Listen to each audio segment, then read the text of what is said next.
हारे का सहारा बाबा खाटू श्याम हमारा।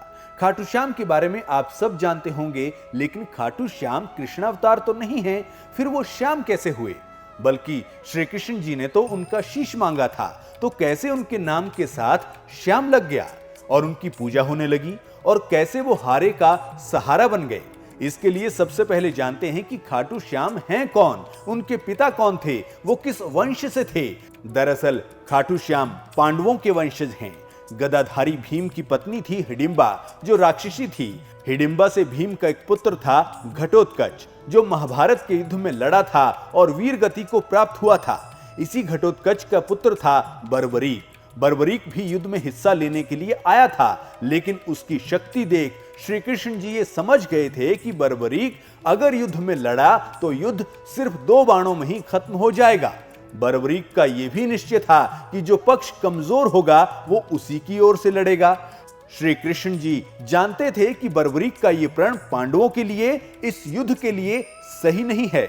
इसलिए श्री कृष्ण जी ने बर्बरीक को युद्ध में हिस्सा लेने से रोक दिया और दान में बर्बरीक से उसका शीश मांग लिया। बर्बरीक ने हंसते हंसते अपना शीश दान कर दिया, लेकिन युद्ध देखने की इच्छा भी जताई, जिस पर श्री कृष्ण जी ने बर्बरीक के मस्तक को पहाड़ी पर रखवाया, जहां से उसने पूरा युद्ध देखा। बर्बरीक की इसी दानशीलता से खुश होकर श्री कृष्ण जी ने उन्हें आशीर्वाद दिया था कि आज के बाद तुम मेरे नाम से पूजे जाओगे, मेरे नाम से जाने जाओगे और कलयुग में हारों का सहारा बनोगे। इसीलिए बेशक खाटू श्याम जी कृष्ण जी के अवतार नहीं हैं, लेकिन वो श्री कृष्ण स्वरूप ही हैं। हारे का सहारा बाबा खाटू श्याम हमारा। खाटू श्याम के बारे में आप सब जानते होंगे, लेकिन खाटू श्याम कृष्ण अवतार तो नहीं है। फिर वो श्याम कैसे हुए? बल्कि श्री कृष्ण जी ने तो उनका शीश मांगा था, तो कैसे उनके नाम के साथ श्याम लग गया और उनकी पूजा होने लगी, और कैसे वो हारे का सहारा बन गए? इसके लिए सबसे पहले जानते हैं कि खाटू श्याम हैं कौन, उनके पिता कौन थे, वो किस वंश से थे। दरअसल खाटू श्याम पांडवों के वंशज हैं। गदाधारी भीम की पत्नी थी हिडिंबा, जो राक्षसी थी।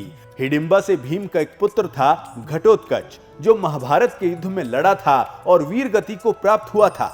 इसी घटोत्कच का पुत्र था बर्बरीक। बर्बरीक भी युद्ध में हिस्सा लेने के लिए आया था, लेकिन उसकी शक्ति देख श्री कृष्ण जी ये समझ गए थे कि बर्बरीक अगर युद्ध में लड़ा तो युद्ध सिर्फ 2 बाणों में ही खत्म हो जाएगा।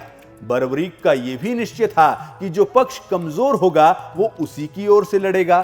श्री कृष्ण जी जानते थे कि बर्बरीक का ये प्रण पांडवों के लिए, इस युद्ध के लिए सही नहीं है। इसलिए श्री कृष्ण जी ने बर्बरीक को युद्ध में हिस्सा लेने से रोक दिया और दान में बर्बरीक से उसका शीश मांग लिया। बर्बरीक ने हंसते हंसते अपना शीश दान कर दिया, लेकिन युद्ध देखने की इच्छा भी जताई, जिस पर श्री कृष्ण जी ने बर्बरीक के मस्तक को पहाड़ी पर रखवाया, जहां से उसने पूरा युद्ध देखा। बर्बरीक की इसी दानशीलता से खुश होकर श्री कृष्ण जी ने उन्हें आशीर्वाद दिया था कि आज के बाद तुम मेरे नाम से पूजे जाओगे, मेरे नाम से जाने जाओगे और कलयुग में हारों का सहारा बनोगे। इसीलिए बेशक खाटू श्याम जी कृष्ण जी के अवतार नहीं हैं, लेकिन वो श्री कृष्ण स्वरूप ही हैं।